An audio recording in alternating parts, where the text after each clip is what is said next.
Kristina now lead us in a reading.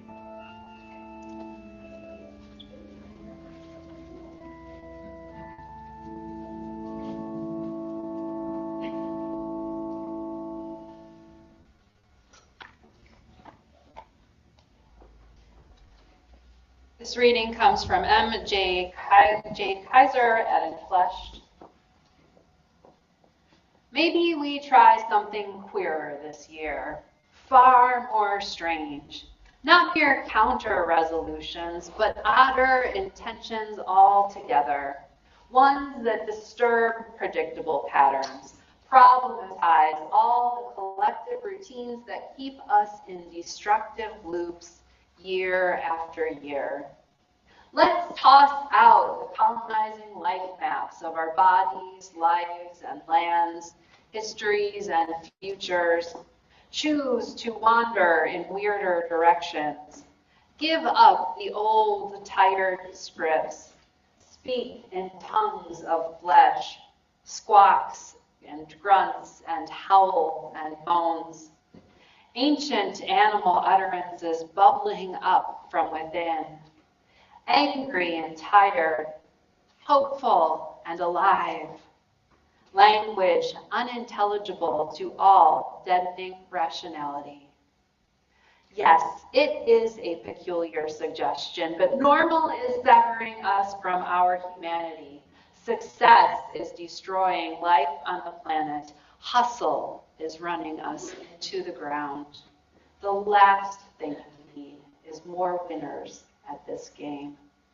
Let us be people who strive to fail the tests of domination, companioning each other in the consequences of nonconformity and unearthing the joy of a more feral way.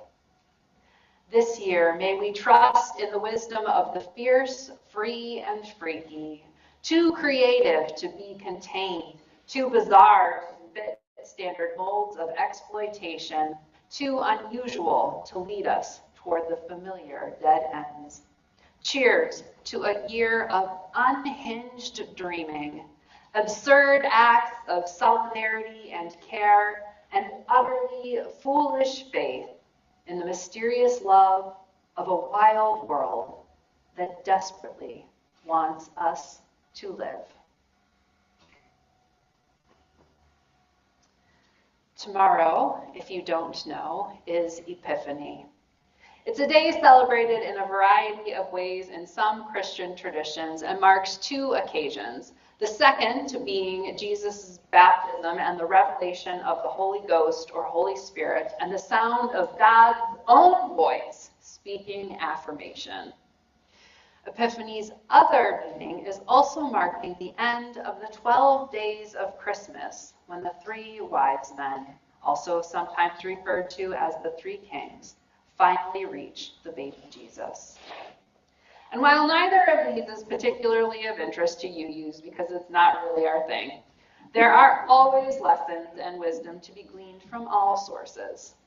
I have been again reflecting a lot on the choice of the three wise men to return home by a different way. This was not an easy, casual choice like which book do I read next or what do we have for dinner? It's a major act of resistance. We might even say civil disobedience on their part.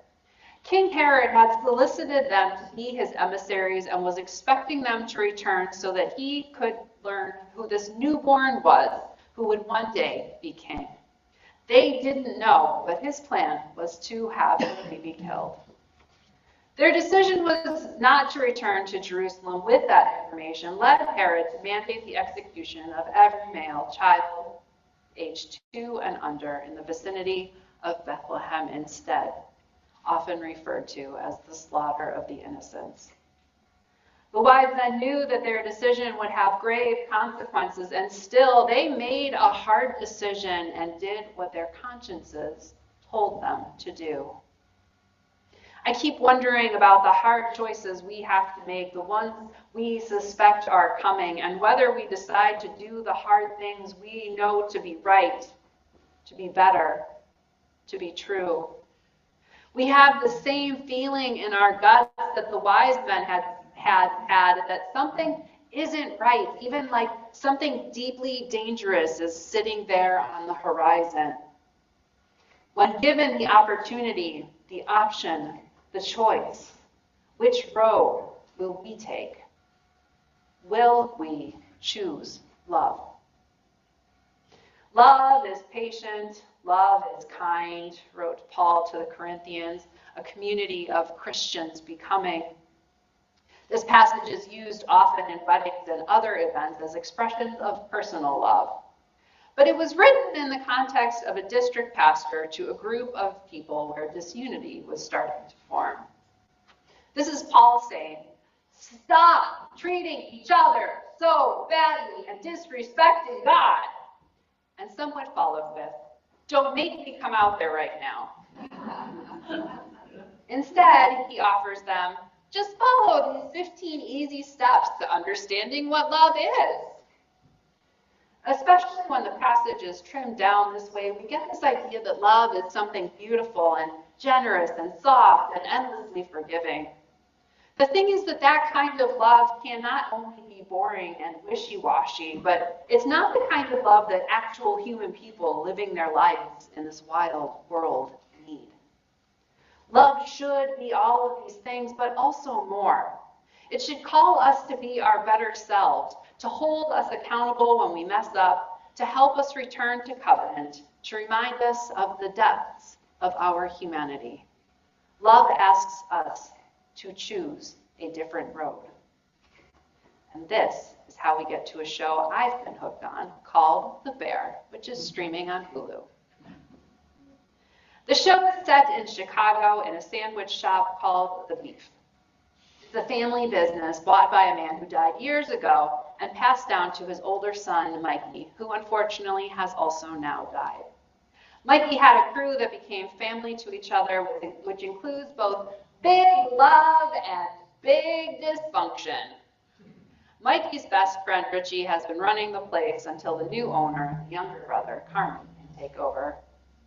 The place is, let's say, not in great shape. We learn that the books are a mess. The physical building has not been cared for properly. They get shut down. They owe a bunch of money to Carmi and Mikey's uncle. They had not been paying their vendors. Evidently, while the pandemic was really terrible, Richie was selling drugs on the side to keep the place open. We can say it is not good. So all of that, and now every one of these characters is grieving on top of that. And now they're also hugely stressed at the shop being closed, needing to do work on it, get it reopened, the question of whether they'll even have jobs, and so on. And then there's the people. The crew insult each other, talk smack, but sometimes just with absolute meanness. They mock Carmi, who, by the way, was the top chef in the #1 restaurant in the world, but is younger than most of the staff, so they treat him like he doesn't know how to tie his shoelaces. They are disrespectful of the property. Friends of mine have referred to the setting as toxic, and that is a fair assessment. And still, Carmi wants to make something new. He wants to take a different road. He gets flashbacks of his time in that #1 restaurant, and it is terrible. Having someone literally standing over your shoulder and constantly berating you. Carmi wants to do and be better, even though this is what he knows. The changes are small but intentional. Carmi called all of them chef as an expression of respect. Tina always mocks him by calling everyone Jeff. He verbalizes his movement through the kitchen for safety. Behind and corner gets said a lot. The crew resists. They didn't sign up for this. They didn't want it. They like how they do things. They put the fun in dysfunctional. They bicker and fight so much. They throw tantrums. They're childish. It's like watching a bunch of people consistently acting from their least best selves, but like all the time. I want to be clear that there are no heroes in this show. These are all flawed people. It's one thing that critics have really liked. Every single character is a bit of a mess. Kind of human.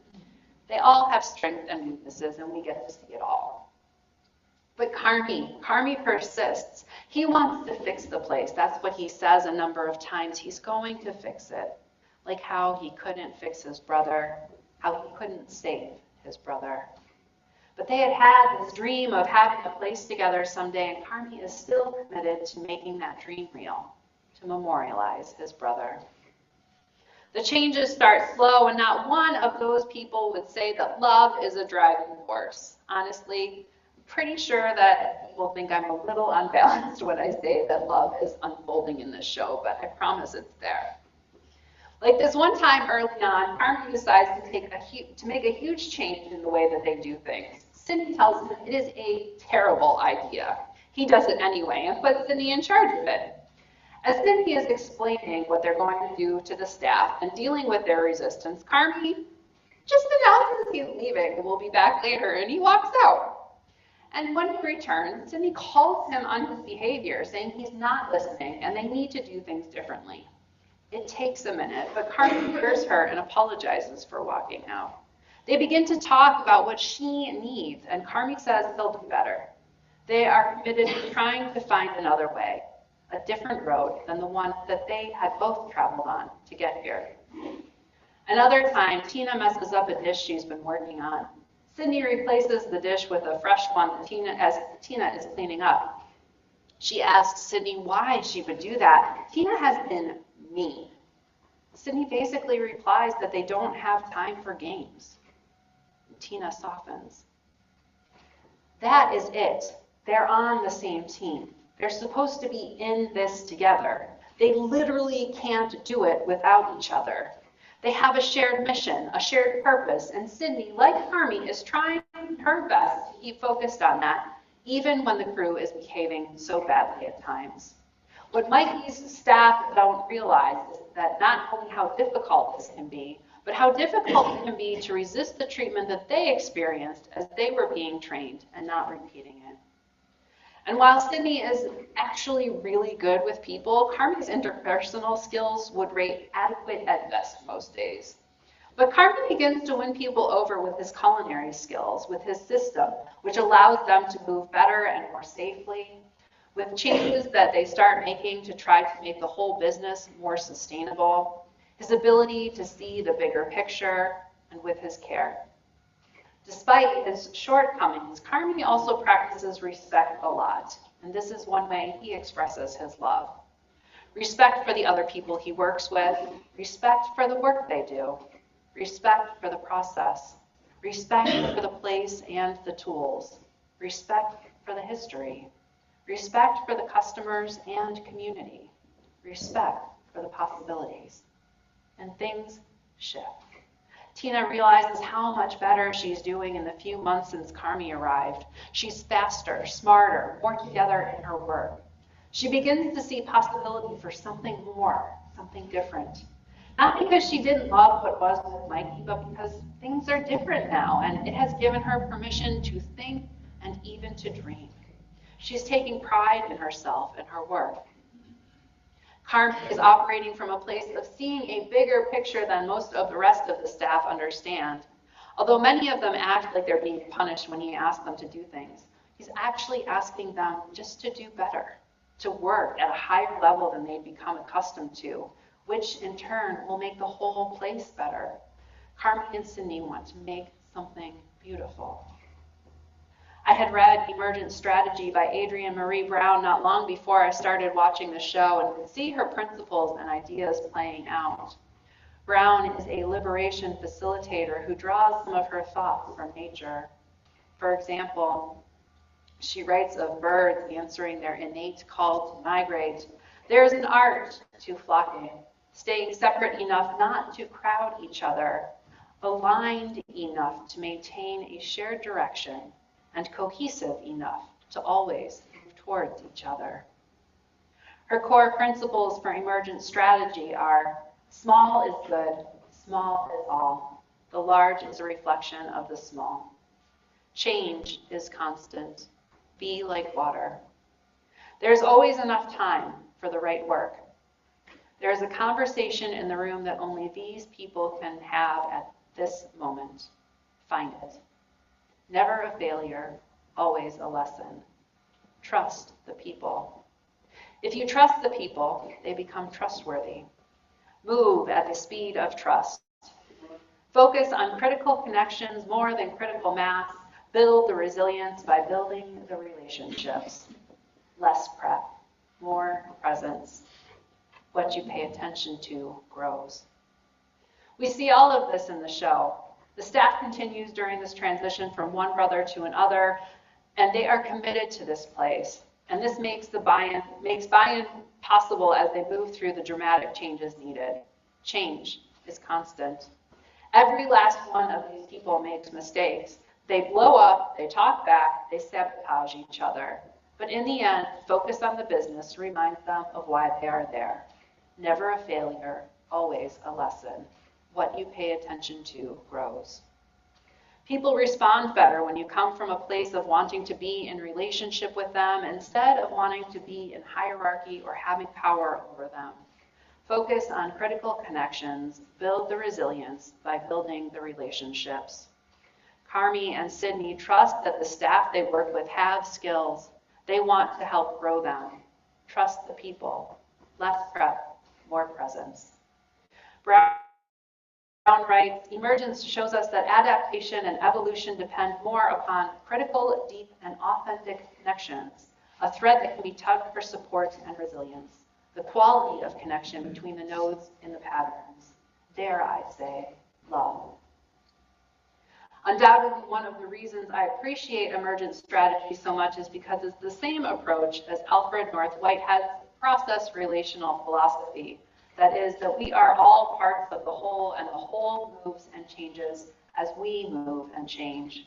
And we move and change in relationship with one another. This is one of my core frameworks for understanding the world and our faith within it. I know we are still sort of riding the wave of Christmas and New Year's, reminded that love is born in the places where it's needed most. Every single character in this show is dealing with difficulties and challenges in their lives, pains and sadness added into the mix of having a boss who took his own life and the wild changes that their workplace is experiencing. They are all hurting. And as they work at trying to take a different road, love starts coming in through the cracks. And I know it's a TV show, and to some extent there's supposed to be some kind of goodness happening. But in season 1, it's hard to find for a while if you're looking just at the state of things. When you watch closely, though, change is happening. Love is unfolding and beginning to liberate each of them to make something more, something beautiful, something different, some other way possible, to make love more possible. May we be willing to look for the cracks where we can plant seeds to nurture into something we love and invite us to live wild, wonderful, freer, fiercer lives. If you would please rise and lift your voice in song for our closing hymn.